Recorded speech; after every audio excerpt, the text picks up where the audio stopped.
সিঙ্গাপুরের বিপক্ষে Asian cup বাছাইয়ের ম্যাচের জন্য দল ঘোষণা করেছেন বাংলাদেশের হেড কোচ হ্যাভিয়ের ক্যাব্রেরা।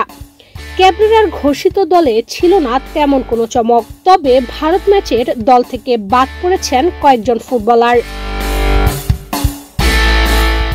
বাংলাদেশের দল ঘোষণার আগে থেকেই জানা গিয়েছিল স্কোয়াডে থাকবেন 3 প্রবাসী ফুটবলার ফাহমিদুল ইসলাম, সামিদ সোম এবং হামজা চৌধুরী। প্রত্যাশিতভাবেই তাদের সেই স্কোয়াডে রেখেছেন ক্যাব্রেরা। একই সাথে কিছুটা আশা ছিল স্কোয়াডে থাকতে পারেন কিউবা মিশেল, কিন্তু পাসপোর্ট না হওয়ার কারণে প্রাথমিক স্কোয়াডে জায়গা হয়নি তার। তবে প্রাথমিক স্কোয়াডে জায়গা না পেলেও সুযোগ আছে মূল স্কোয়াডে জায়গা করে নেওয়ার। চূড়ান্ত স্কোয়াড ঘোষণার আগে যদি পাসপোর্ট হাতে পেয়ে যান, সেক্ষেত্রে প্লেয়ার্স কমিটির সিদ্ধান্তের ভিত্তিতে দলের জায়গা করে নিতে পারেন কিউবা।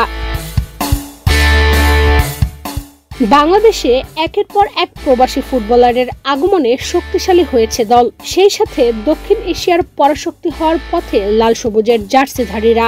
হামজা, সামিদ সোম এবং জামাল ভুঁইয়াদের নিয়ে গড়া বাংলাদেশের এই মিডফিল্ডকে দক্ষিণ এশিয়ার সেরা মিডফিল্ড হিসেবেও মানছেন ক্যাব্রেরা। লড়াইটা এবার ঘরের মাঠে। প্রতিপক্ষকে শক্তিশালী মানলেও হার মানতে রাজি নন বাংলাদেশের কোচ। হোম ভেন্যুর শতভাগ সুবিধা আদায় করতে চান তিনি।